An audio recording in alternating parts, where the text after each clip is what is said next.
Husband যখন তার ওয়াইফকে কষ্ট দেয়, আঘাত করে, আল্লাহ রব্বুল আলামিন ওই হাজব্যান্ডকে এবং তার পরিবারে কিছু গজব নাজিল করে, যার কারণে তাদের পুরো সংসারটা নষ্ট হয়ে যায়। এবং সে গজবগুলো কি কি, এবং যখন একজন হাজব্যান্ড তার ওয়াইফকে কষ্ট দেয়, আল্লাহ সে হাজব্যান্ডকে কোন আযাবে ফেলে, কোন পানিশমেন্টে ফেলে, এটা আমরা আজকে জেনে নিব। সকলে বলেন ইনশাআল্লাহ। মাথায় রাখবেন, যেই মেয়ের স্বামী খারাপ, যেই মেয়ের হাজব্যান্ড খারাপ, তাকে মেরে ফেলার জন্য বিষ লাগে না, তাকে মারার জন্য কোনো গুলি লাগে না, সে এমনি শেষ। যার হাজব্যান্ড খারাপ, তার জীবন অলরেডি শেষ, তাকে মারার জন্য কোনো বিষ লাগবে না, কোনো গুলি লাগবে না, কিচ্ছু লাগবে না, সে এমনি শেষ হয়ে গেছে। আর আমি আসিফের পার্সোনাল পয়েন্ট অফ ভিউ হচ্ছে এইরকম, যে পুরুষ তার জীবনে সফলতার চূড়ান্ত পর্যায়ে পৌঁছে গিয়েছে, যে পুরুষের জীবনে R15 আছে, গাড়ি আছে, বাড়ি আছে, টাকা আছে, পয়সা আছে, জনপ্রিয়তা আছে, সব আছে, বাট একজন নেককার দিনদার মানসিক শান্তির স্ত্রী নাই, তার কাছে পৃথিবীর কিচ্ছু নাই। ঠিক কিনা বলেন? Exactly to the same way, একজন নারী যার কাছে রূপের বাহার আছে, অনেক সুন্দরী নারী, বাপের কোটি কোটি টাকা আছে, ঢাকার গুলশানে ফ্ল্যাট, অনেক টাকার মালিক সে, অনেক রূপের এবং গুণবতী নারী সে, কিন্তু তার কাছে মন মতো একজন স্বামী নেই, মানসিক শান্তির একজন হালাল পুরুষ নেই, তার মানে তার জীবনে কিছুই নাই। ঠিক কিনা বলেন? তাহলে বোঝা গেল, স্বামীর জন্য স্ত্রী হচ্ছে বিশাল বড় নেয়ামত, আর স্ত্রীর জন্য স্বামী একদম সেম, দুটোই সেম। স্বামীর জন্য স্ত্রী নেয়ামত, স্ত্রীর জন্য স্বামীও নেয়ামত। এটা অনেক বড় দামি জিনিস। তো যখন কোনো স্বামী তার স্ত্রী কষ্ট দেয়, তার প্রথম যে আযাব তাকে ফেস করতে হয়, সবচেয়ে বড় আযাব এটাকে আমি মনে করি, সেটা হচ্ছে যখন কোনো হাজব্যান্ড তার ওয়াইফকে হার্ট করে, উইলিংলি অথবা আনউইলিংলি, যখনই হার্ট করে, কষ্ট দেয়, আঘাত করে, সেই স্বামী তার সুখ হারিয়ে ফেলবে, তার সুখ সে কখনো খুঁজে পাবে না। এর কারণ হচ্ছে, শুধু স্বামী স্ত্রীর ক্ষেত্রে নয়, পৃথিবীর যে কোনো প্রান্তে কোনো মানুষ যখন মানুষকে কষ্ট দেয়, আঘাত করে, আল্লাহ ওই মানুষের সুখটা কেড়ে নেয়। কারণ মানুষকে অসুখী করে, কষ্ট দিয়ে পৃথিবীর কোনো মানুষ কখনো সুখী হতে পারে নাই। ঠিক এরা বলেন? মানুষকে কষ্ট দেওয়া, কারো মন ভাঙা যদি ক্রাইম হতো, অপরাধ হতো, তাহলে আমার মনে হয় বাংলাদেশের কোটি কোটি মানুষের ফাঁসি হয়ে যেত। ঠিক না বলেন? এটা বড় একটা অন্যায়, বাট এটা কোনো রাষ্ট্রীয় আইন নাই, কোনো সামাজিক কোনো আইন নাই, এটা আমাদের সমাজে এরকম। তো স্বামী যখন, হাজব্যান্ড যখন তার স্ত্রীকে কষ্ট দেয়, তার প্রথম যেই আযাবটা তাকে ফেস করতে হয়, সে তার সুখ কোথাও খুঁজে পায় না। এর কারণ মাথায় কি রাখবেন কারণটা?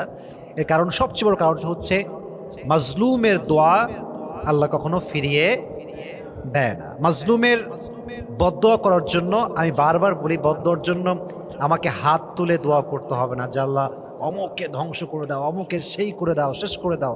No, it's not like that. বদদোয়ার জন্য জাস্ট হৃদয়ের একটা অনুভূতি, কষ্ট, একদম বোবা কান্না, এটাই একটা মানুষের ধ্বংসের কারণ হতে পারে। ঠিক না বলা?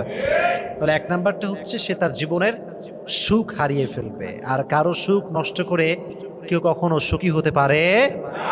তাহলে এক নাম্বার হচ্ছে, husband will lost his mental peace, সে কখনো তার মানসিক শান্তি খুঁজে পাবে না। Number one. আর একটা বিষয় মাথায় রাখবেন, যে অনেক নারী আছে দেখবেন, স্বামীকে বিয়ে করেছে ফ্যামিলির বিরুদ্ধে গিয়ে, এরকম অনেক মেয়ে আছে না? নাই? কেউ পালিয়ে বিয়ে করেছে, অথবা কেউ পরিবারকে সঙ্গে নিয়েই বিয়ে করেছে, বাট পরিবারের ওপিনিয়নটা ছিল এরকম যে he is not perfect for you. পরিবার বলেছে, দেখো মা, এটা তোমার জন্য পারফেক্ট ছেলে নয়, তোমাকে অন্য কোথাও চুজ করা উচিত। পরিবার সাপোর্ট দেয়, তাও মেয়েটা বিয়ে করেছে সেই ছেলেটাকে। কারণ ভালোবাসা, অনুভূতি, ফিলিংস। কারণ বিয়েটা হচ্ছে এমন একটা জিনিস, যাকে যার ফিল হয় না, সে তাকে বিয়ে করতে পারে না, আর যাকে যার ফিল হয়, সমস্ত বাধা পেরিয়ে সে তাকে বিয়ে করতে পারে। ঠিক কিনা বলেন? এখন যখন কোনো নারী তার শখের পুরুষকে হালালভাবে বিয়ে করে, তার প্রথম এক্সপেকটেশন থাকে এরকম, যে আমার সমাজকে, আমার পরিবারকে, আমার সব ফ্রেন্ড সার্কেলকে আমি প্রমাণ করব যে আমার চয়েস, আমার পছন্দ সবচাইতে ব্যাটার ছিল, এবং আমার হাজব্যান্ড আমার যোগ্য, সে সবসময় এটা ডিজার্ভ করে। তার এক্সপেকটেশন এরকম যে আমার স্বামীকে পৃথিবীর সবচাইতে উত্তম পুরুষ হতে হবে। ঠিক কিনা বলেন? তো সেই স্বামী যখন খারাপ হয়, মনের বিরুদ্ধে কাজ করে, জুলুম করে, কষ্ট দেয়, সেই স্বামী কি কখনো সুখী হতে পারবে বলে আপনি মনে করেন? কখনো হতে পারবে? সে তার মানসিক প্রশান্তি হারিয়ে ফেলবে, সুখ খুঁজে পাবে না। 2 নাম্বার, এবং এটা আরো বেশি ডেঞ্জারাস, বড় আযাব এটা। যে স্বামী তার স্ত্রীকে কষ্ট দেয়, তার 2 নাম্বার আযাব হচ্ছে সে যখন মারা যাবে তার কবরের সমস্ত আযাব মাফ হতে পারে, বাট সে যে স্ত্রী কষ্ট দিয়েছে আযাব কখনো মাফ হবে না। এর কারণ হচ্ছে বান্দার হক হচ্ছে 2 প্রকার, এক হচ্ছে হকুল্লাহ, আর এক হচ্ছে হকুল ইবাদ। আল্লাহর হক হচ্ছে নামাজ পড়া, পড়েন নাই আল্লাহ মাফ করতে পারে। আল্লাহর হক হচ্ছে রোজা রাখা, পড়েন নাই আল্লাহ মাফ করতে পারে। বাট হকুল ইবাদ, যেটা মানুষের হক, আপনি নষ্ট করেছেন পৃথিবীর এই মাটিতে, যতক্ষণ পর্যন্ত ওই বান্দা মাফ না করবে ততক্ষণ পর্যন্ত আপনার ক্ষমা হবে। তাহলে পৃথিবীর সবচেয়ে জঘন্যতম অপরাধ হচ্ছে মানুষের হক নষ্ট করা। মানুষের হক যে নষ্ট করে সে মূলত ক্ষমা পায় না। আমরা মনে করি যে দিলাম কষ্ট, কি হবে, কিচ্ছু হবে না। কিন্তু আমরা বুঝলাম না যে এই দিন দিন না, আরো দিন, একদিন আসবে যেদিন আমাকে হিসাব দিতে হবে। হ্যাঁ, কাঠগড়ায় দাঁড়াতে হবে, আমাকে হিসাব দিতে হবে যে কায় কষ্ট দিয়েছিলাম আমি। এই জন্য প্রিয় ভাইয়েরা, নিয়ত করে ফেলি আমরা সবাই যে আমাদের জীবনে আমরা কখনো ইন্টেনশনালি, মানে ইচ্ছাকৃতভাবে, উইলিংলি আমাদের ওয়াইফকে আমরা কখনো কষ্ট দিব না। রাজি আছেন তো ইনশাআল্লাহ? তাহলে বোঝা গেল 2 নম্বর আযাবটা হচ্ছে, যেহেতু এটা বান্দার হক, আপনার স্ত্রীকে যখন আপনি কষ্ট দিচ্ছেন যে কোনো ভাবেই হোক, আপনার মৃত্যুর পরে আপনার যত আমলই থাকুক না কেন, আপনার সব আমল আটকে যাবে। এর কারণ আপনি আপনার স্ত্রীর হককে নষ্ট করেছেন। ঠিক কিনা বলেন?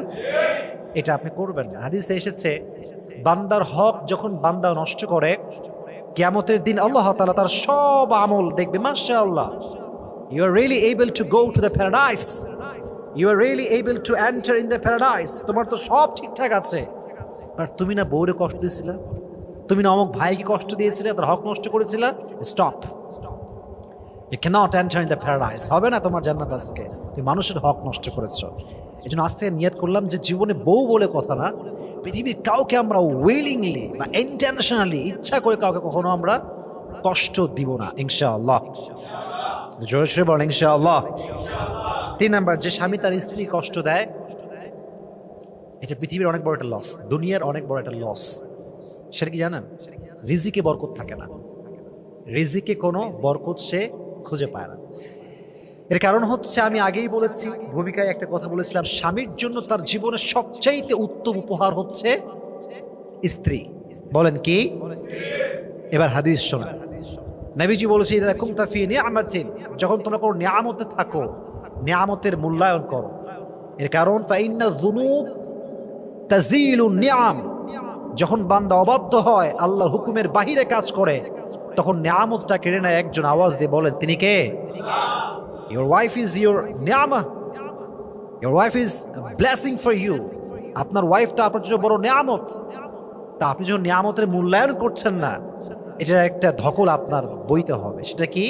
আপনার রিজিকে বরকত থাকবে, আল্লাহ বরকত উঠায় ফেলবে, বরকত কেড়ে নেবে। দেখবেন যে অনেক হাজব্যান্ড ওয়াইফ অনেক রিচেস্ট ফ্যামিলি বিলং করে, এবং এটা রিয়েলিটি থেকে বলছে। আমি অনেক মেসেজ পড়েছি বলে বলতে পারছি, আমি যা বলি দেখে শুনে পড়ে আমি তারপরে বলার ট্রাই করি। অনেক পরিবার আছে এরকম যে জাস্ট এসি রুমে থাকে, বাট বিশ্বাস করেন ভেতরে কোনো সুখ নাই। ঠিক কিনা বলেন? হয়তো স্বামী বেতন পায় 2 লাখ টাকা, বাট মাস যেতে না যেতেই 15 তারিখেই শেষ। ভাই 2 লাখ টাকা বেতন কোথায় গেল? বলে আমার স্ত্রীর মেকআপ ওইটা, আমার ছেলের স্কুল ফি ওইটা, অমুক খরচ, গাড়ির খরচ, ফ্ল্যাট ভাড়া, সব কিছু মিলায় 15 তারিখে শেষ। অথচ একজন যুবক যে হালালভাবে ইনকাম করে, স্ত্রীকে ভালোবাসে, যত্ন করে, কেয়ারিং লাভিং হাজব্যান্ড, সে তার 2 লাখ টাকা লাগে না, সে 10,000 টাকা দিয়ে সুখে সুখে সংসার করে। ঠিক না বলেন? আল্লাহর যে রিজিকের বরকত আছে, এটা উঠে যায়। আল্লাহ আমাদের সবাইকে এটা বোঝার তৌফিক দান করুন, পড়া আমিন। তাহলে স্ত্রী কষ্ট দিলে আপনার রিজিকে বরকত থাকবে না, এটা কিন্তু বড় মারাত্মক জিনিস। রিজিকে বরকত যদি পেতে চান, স্বামী স্ত্রীর মাঝে বন্ডিং ভালো হতে হবে, এবং ভালোবাসা শুধু আল্লাহর জন্য হওয়া লাগবে। রাজি আছেন তো ইনশাআল্লাহ? 4 নাম্বার, সবচেয়ে বড় আযাব এবং সবচেয়ে বড় পানিশমেন্ট, সেটা হচ্ছে এই স্বামী যখন তার স্ত্রীকে কষ্ট দেয়, এটার এফেক্ট তার সন্তানের উপরে পড়ে। আমি আগেও একবার একটা লেকচারে বলেছিলাম এই কথাটা, স্বামী যখন তার ওয়াইফের সঙ্গে রুডলি বিহেভ করে, এটার প্রভাব সন্তানের উপরে পড়ে। এবং যখন, এটা আমি বারবার বলি, দেখেন আপনার বাবা যদি চোর হয় আপনাকে মানুষ ব্লেম করবে, চোরের ছেলে। আপনি যদি ডাকাত হন আপনার বাপকে বলে মানুষ ডাকাতের বাপ। কথা ঠিক আছে কিনা বলেন? আমাদের গুনাহ মাঝে মাঝে পরিবারের জন্য গজবের কারণ হয়ে দাঁড়ায়। যে বাবাগুলো আজকে ওয়াইফকে কষ্ট দেয় তারও তো একদিন মেয়ে হবে, হবে কি হবে না? তার মেয়ে বড় হলে একদিন বিয়ে হবে কি হবে না? তো বাবা হয়ে সে তার স্ত্রীর উপর জুলুম করেছে, আগামীকাল তার মেয়ে একজনের স্ত্রী হবে, তারও জামাই হবে, তার জামাই যে তার বউ কষ্ট দিবে না, এটার কোনো গ্যারান্টি আমাদের কাছে আছে? তো আমরা বাবা হিসেবে যদি এক্সপেক্ট করি যে আমাদের মেয়ে সুখী হোক, তাহলে আমাদেরকে অবশ্যই ওয়াইফের সঙ্গে ভালো হওয়া লাগবে। জৈসা করোগে ওয়ৈসা হি মিলেগা, এটা পৃথিবীর নিয়ম। ঘুরে ফিরে সব ফিরে আসে, সব চলে আসে এক সময়, সব ব্যাক করে। যত জুলুম করেছি, অত্যাচার করেছি, আজ না পাই, 1 বছর পরে গিয়েও কিন্তু মানুষ ফিল করে যে আমি অন্যায় করেছিলাম। ঠিক কিনা বলেন যুবক ভাইরা? তাহলে বোঝা গেল সন্তানের উপর এটা এফেক্ট করতে পারে। তো আপনি যদি আপনার সন্তানকে জুলুম থেকে বাঁচাতে চান, স্ত্রীর সঙ্গে ভালো ব্যবহার করবেন। আমাদেরকে এটা তৌফিক দান করুন সকলে পড়া আমিন। 5 নম্বর হচ্ছে এই সন্তান রিলেটেড, সেটা হচ্ছে যদি কোনো স্বামী তার স্ত্রীকে কষ্ট দেয়, আঘাত করে, আল্লাহ তাকে নেক সন্তান দান করবে না। নেক সন্তান দান করবে না। বলবেন যে হোয়াট ইজ দ্য লজিক? রেফারেন্সটা কি, লজিকটা কি? দেখেন আমার কাছে লজিক আছে। লজিকটা হচ্ছে এইরকম, মাথায় রাখবেন, স্বামী স্ত্রীর সম্পর্ক হচ্ছে একটা হালাল সম্পর্ক। হালাল সম্পর্ক।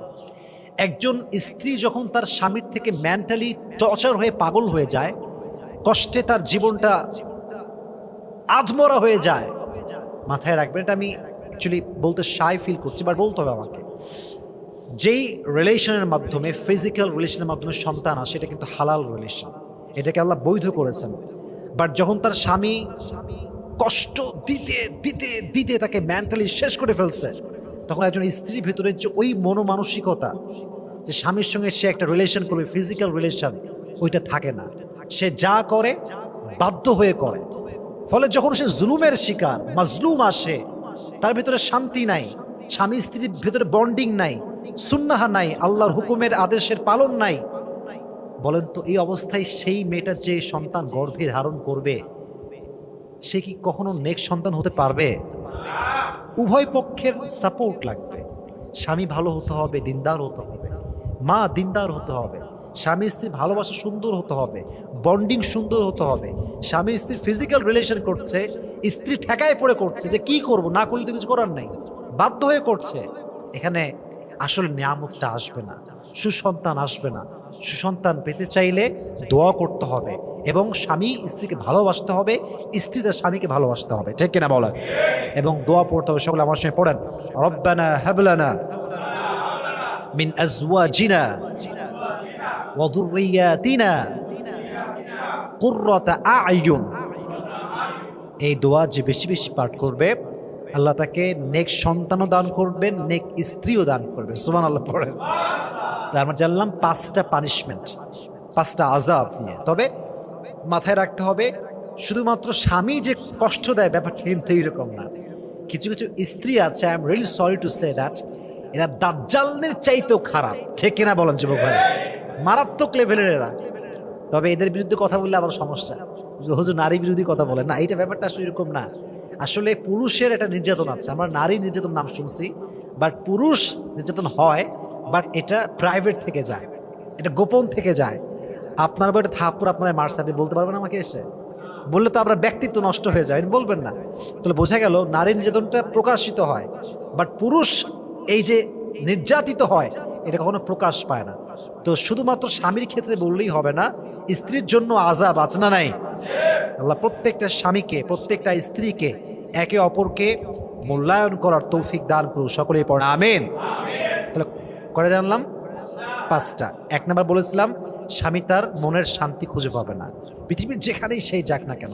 আর অনেক স্বামী মনে করে, ধর তোরে তালাক দিয়ে দেবো, যা আর একটা বিয়ে করে ফেলবো। আরে বাপ রে বাপ, ওরে বিয়ে করার জন্য মেরে সব বসে আছে লাইন ধরে, আরও বোঝে না যে এই যে বউটা পাইছি সেকেন্ড বউ যে ভালো হবে কি হবে না কোনো গ্যারান্টি তার কাছে নাই, ঠিক না বলেন জোর ভাই? ও মনে করতেছে বাস একটা দিলাম আরেকখান ধরবো আরেকখান ধরবো। ও শেষ বয়সে বুঝবে যে কত ধানে কত চাল, শেষ বয়সে বুঝবে। কারণ যে মানুষ শুরুতে অনেস্ট থাকে না, মাঝেও অনেস্ট থাকে না, শেষ বয়সে তার হাল ধরার কেউ থাকে না, ঠিক না বলেন? তাহলে এক নাম্বার সে তার মানসিক শান্তি সুখ হারিয়ে ফেলবে। দুই নাম্বার হচ্ছে কি বলেছিলাম, তার সব আযাব মাফ হয়ে গেল, এই যে হক সে নষ্ট করেছে এটার আযাব কখনো মাফ হবে। তিন নাম্বার তার রিজিকে কোনো বরকত। চার নাম্বার আল্লাহ রাব্বুল আলামিন তার যে পরবর্তী জেনারেশন আছে তারা জুলুমের শিকার হতে পারে, তার অন্যায়ের কারণে, তার জুলুমের কারণে, তার গুনাহের কারণে। এবং সর্বশেষ হচ্ছে যেখানে স্বামী স্ত্রী ভালোবাসা সঠিক না সেখানে নেক্সট সন্তান আসতে আসতে পারে না। এজন্য আমাদেরকে আল্লাহ তাআলা এই জঘন্যতম আযাব থেকে আমাদেরকে সবাইকে মুক্তি দান করুন, সকলে পড়ুন আমিন। এবং সকলকে, সকল স্ত্রীকে পরিপূর্ণ মূল্যায়ন করার তৌফিক দান করুন, সকলে পড়ুন আমিন। ওয়া আখিরু দাওয়ানা আলহামদুলিল্লাহি রাব্বিল আলামিন।